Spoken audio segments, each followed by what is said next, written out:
Welcome to OPC Radio Connect, the podcast that connects you with the services and programs of the Office of the People's Council, the independent D.C. government agency that represents the interests of electric, natural gas, water, and local phone consumers, whose mission it is to advocate, educate, and protect district utility consumers. Now, here's your host, Sandra Matavu-Fry, Director of the Office of the People's Council for the District of Columbia. Hello, I am Sandra Matavu-Fry, People's Counsel for the District of Columbia.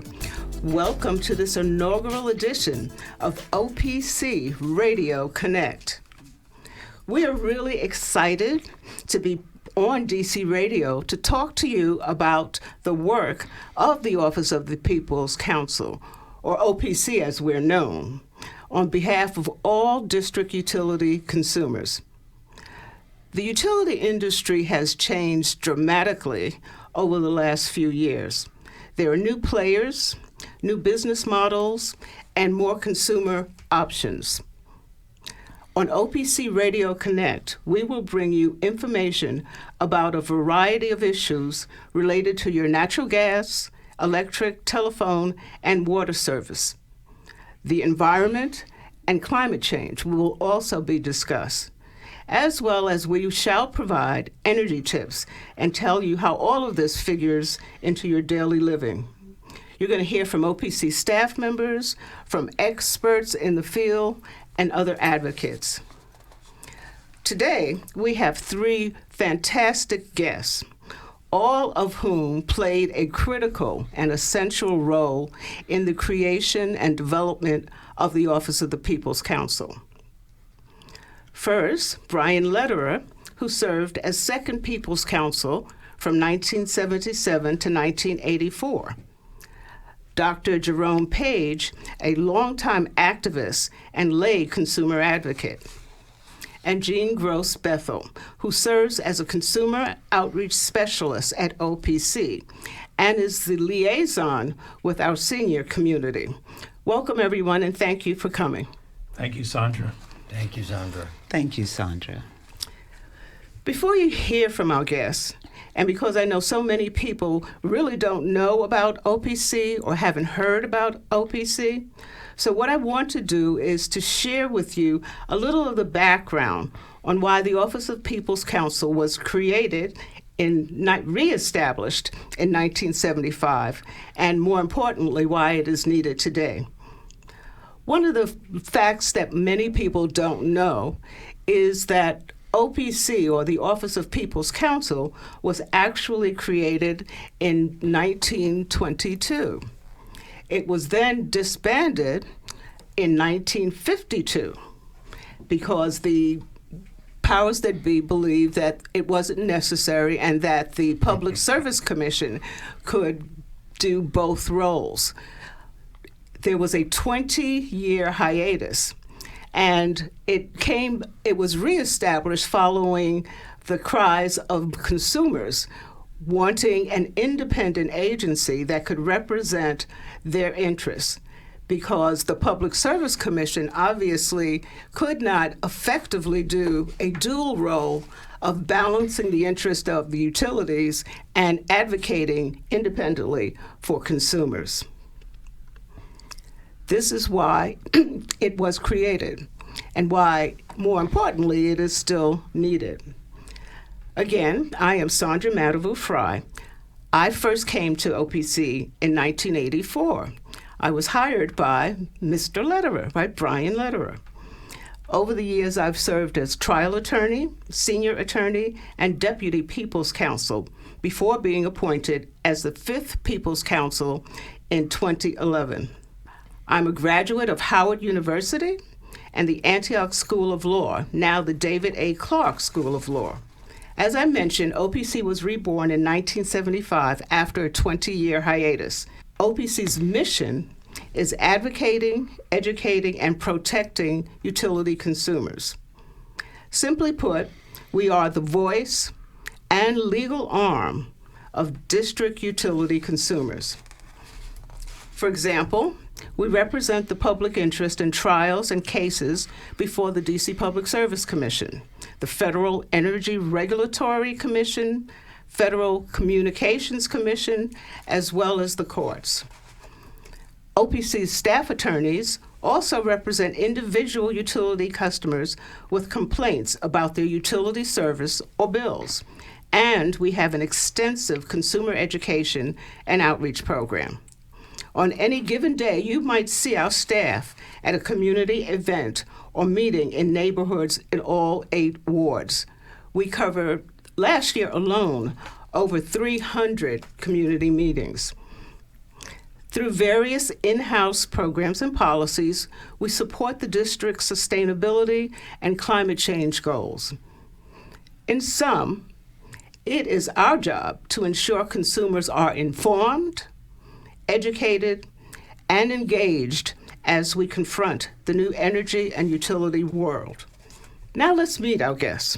A native of Honolulu, Hawaii, he is a graduate of Harvard University, the London School of Economics, and the University of Washington School of Law.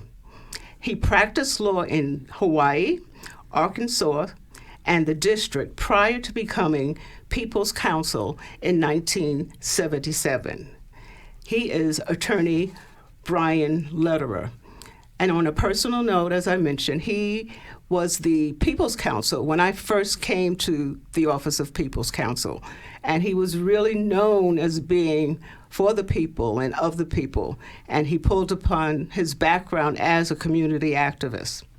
Next, we will have and hear from our community outreach specialist in the Consumer Services Division of the office. She serves also as our community liaison for the elderly. Jean Gross Bethel began her career at OPC in 1984 and is one of the most senior of our staff members and certainly one of our most senior community member. Our third panelist, Dr. Jerome Page, who's a principal at Jerome S. Page and Associates, is a forensic economist. Dr. Page has more than 30 years of experience in higher education, the public sector, and nonprofit organizations.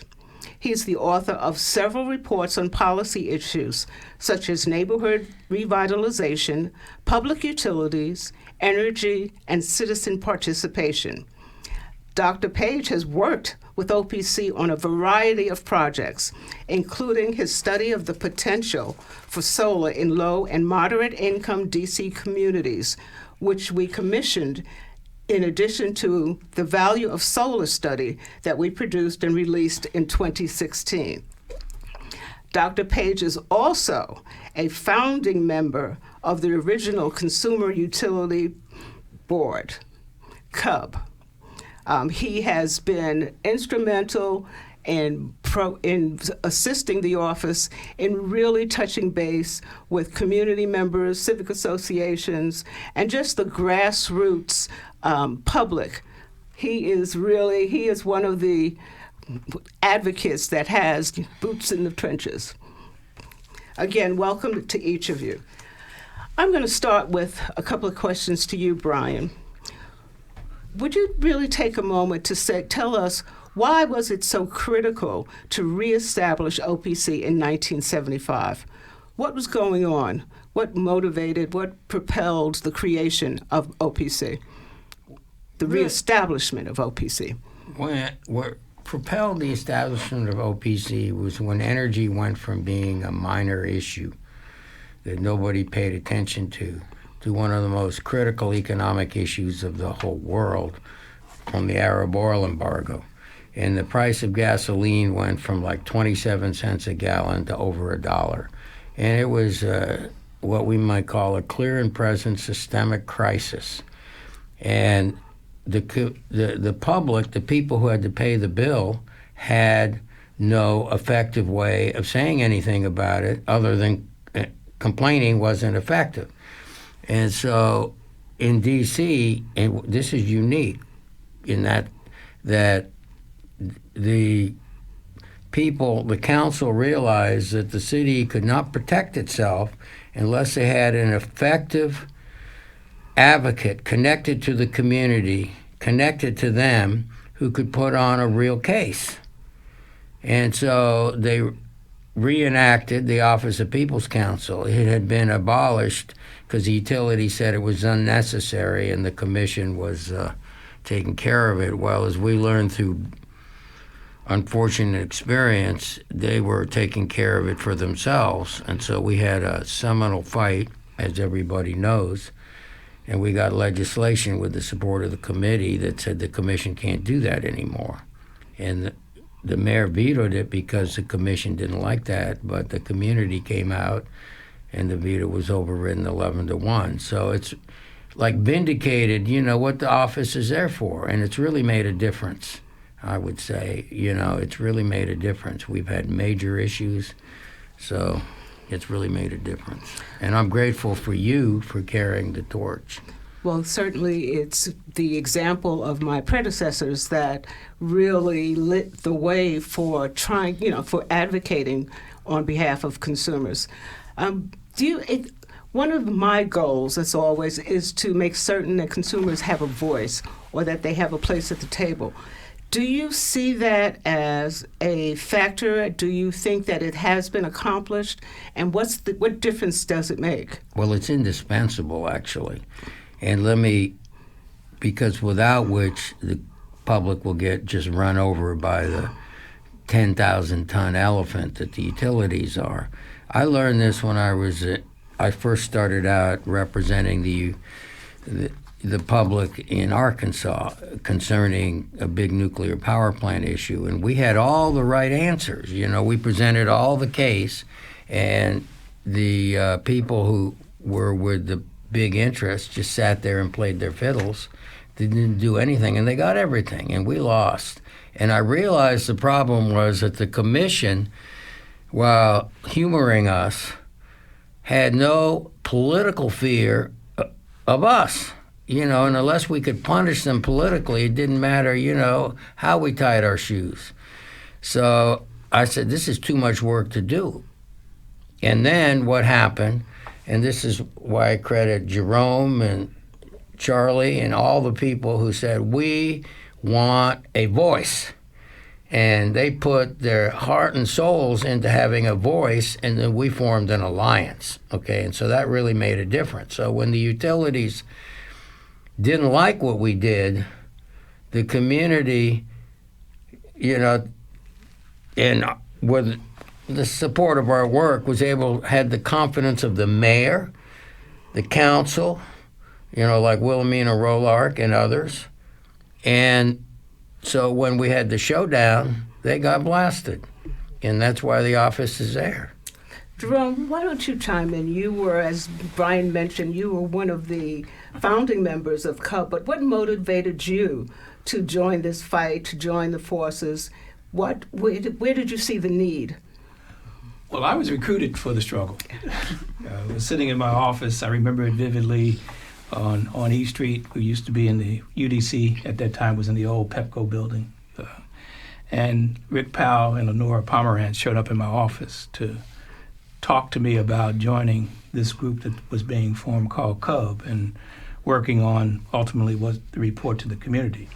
So they made a convincing case, and I decided to join in and have been part of the advocate community around utilities ever since. So I credit everything to Rick and to Lenore for bringing me, and then leading not only to generating reports and studies, but also when I was at UDC, I taught some courses in public utility economics, and just recently at a national convention, economics convention, I ran across one of my students who his career had launched into being in energy ever since that undergraduate course. So, and getting back to Brian's point, that some of the issues at that time, and it's funny what drives rates, and there were a lot of things that were driving rates other than just the rise of the cost of fuel, and which is brought out in our study.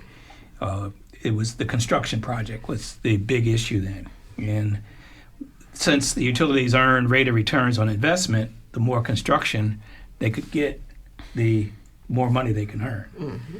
And in the report, and probably get into this a little later, is that it was one of the early cries for let's stop construction and replace generation with conservation. And that's been a theme of the report in '78, and it's continued through the district, through the Office of People's Counsel. And a modern version of that is how do we design a distribution system? And then so that's right. So the themes that started out then are still around today. Absolutely, and that's a issue that we are still grappling with because the utilities are investing enormous amount of money in capital projects, and obviously they get a return on that. And not only that, but to the extent that they continue to do that, it usurps the ability to add, renewables and to change the way that the resources that are used because it's already blocked out. Well, you see, that goes to your point. They commit enormous amounts of money and then blackmail everybody into saying you have to cover us. Right. That's the problem. Now, the reason I was so aggressive wasn't because I didn't like the utilities, but I have roots in Seattle.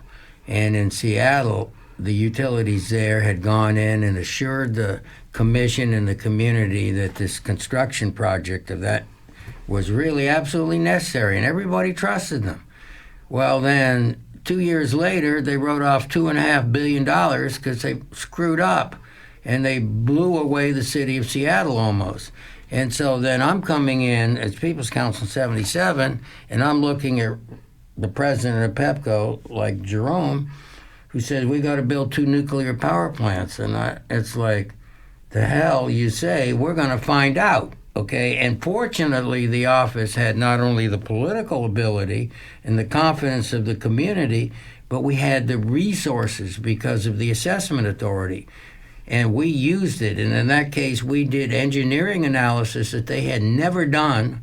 And we proved, and this is what really caused them to go berserk with the cub behind us, that the reliability, that the reserve margin they needed of 24% was actually 12 to 16%. Mm-hmm. And so the commission had, for the first time, the engineering analysis to say no. And PEPCO went berserk, but too bad, Right.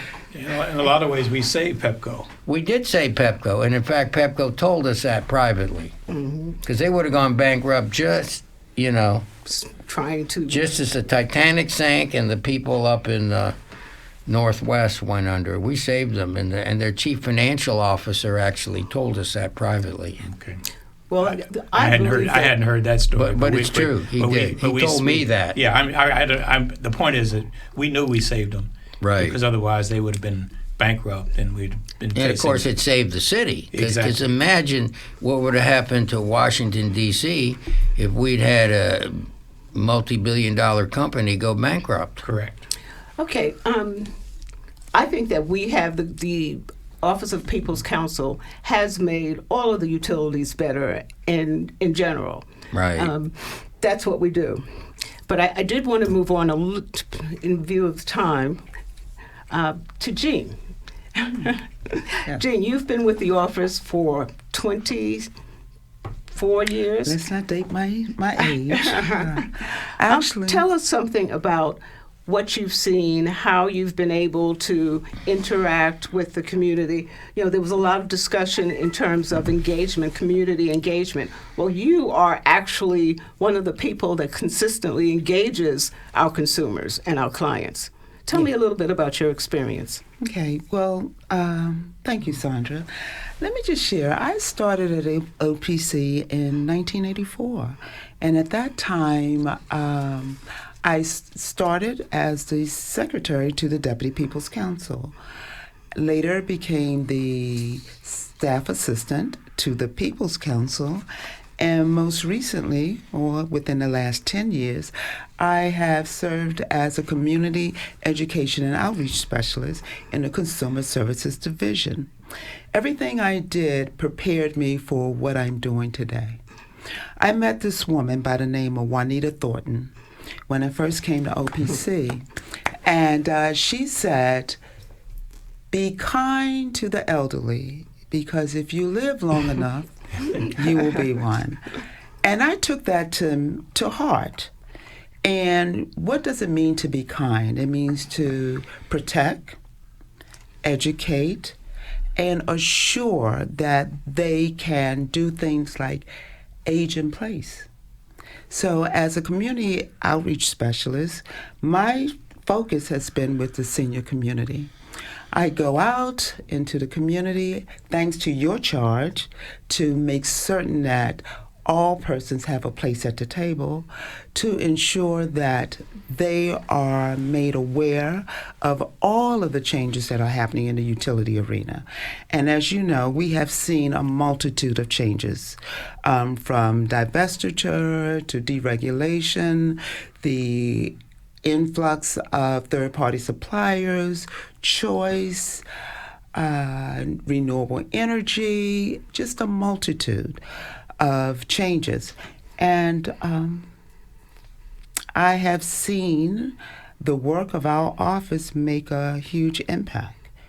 I'm not sure if that has sort of addressed the question. Brian, go ahead. I wanted to personally thank Rick Powell and Lenore Pomerantz, because what kept us from going over was their tireless organizing of the community, and they were passionate. I mean, like Jerome said, they came to him. I mean, I tasked them with the assignment of let's have a steel curtain support for the office from the community, and that was their job, and they were the baddest organizers. And I came here as an organizer, so before I was a lawyer concerning the war. So I want to thank them, because Jerome knows what a difference they made. And whenever, they would tell me what was going on, they would tell the Cub what was going on, and Charles Warfield, who was another.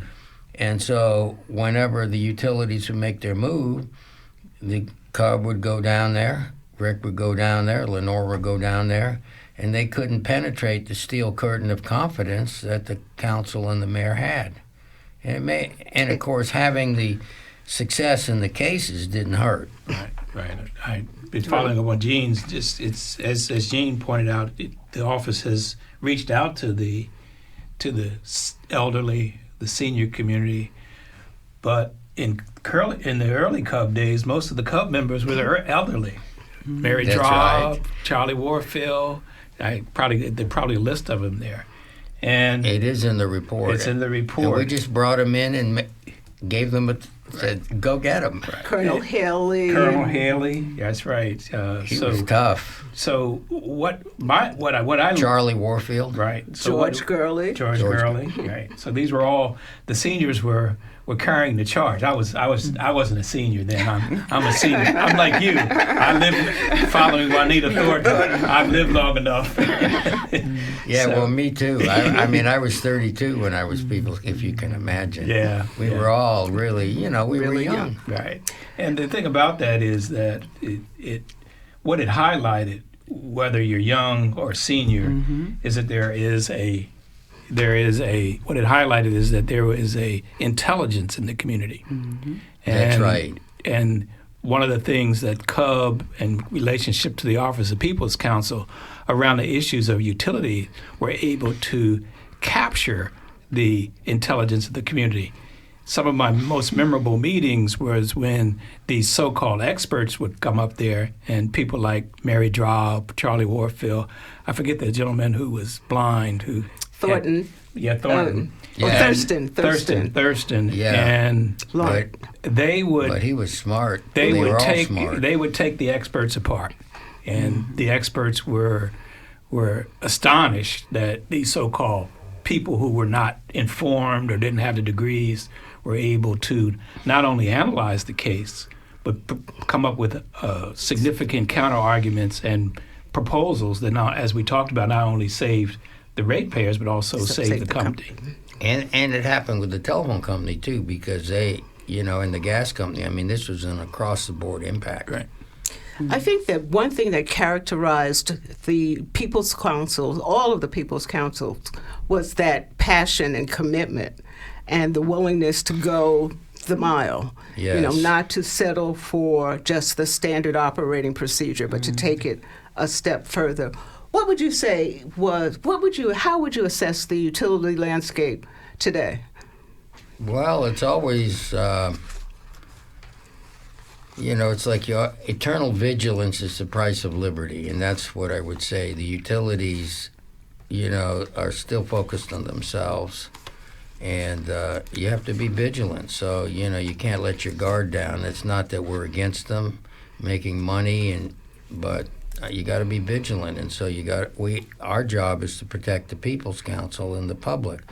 After that, I was the chair of the Ward 3 Democratic Committee, and we use all our authority in the city, like the mayor asked me to support her for re-election, to support the People's Council and everything, because it's ultimately, you've got to have political support, and you can't have them going to the council and the mayor and saying, oh, they're a bunch of termites. Well, we are moving toward a conclusion of this program. I can't believe that the time went by so quickly.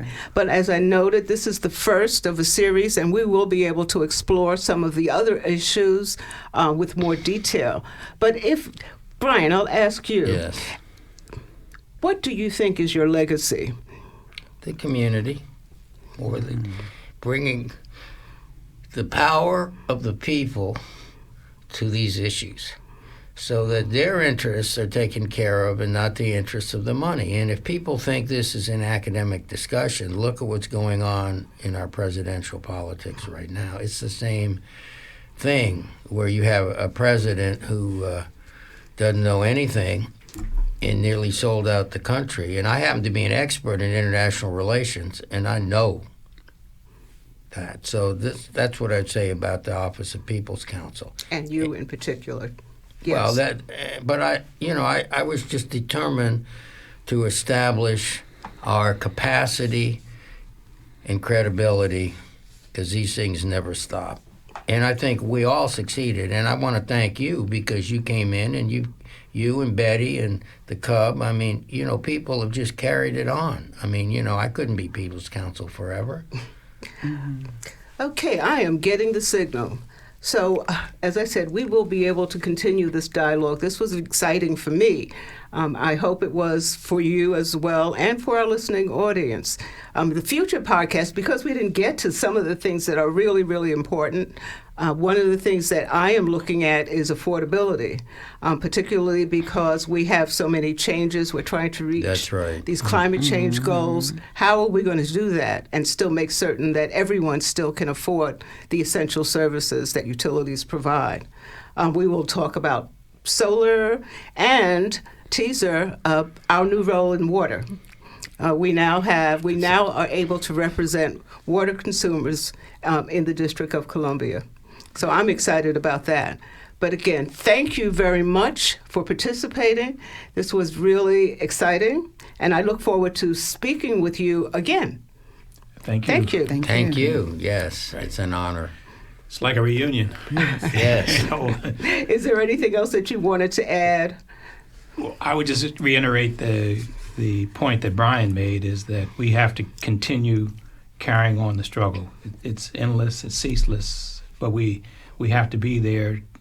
Conditions change, issues change. Okay. But we need to make sure that the consumer voice is at the table. Okay, well, thank you very much. Again, if you want to contact the Office of People's Counsel, please, we are on Facebook, we are on Twitter, or you can reach us at DC People's Council, DCOPC-gov. Thank you.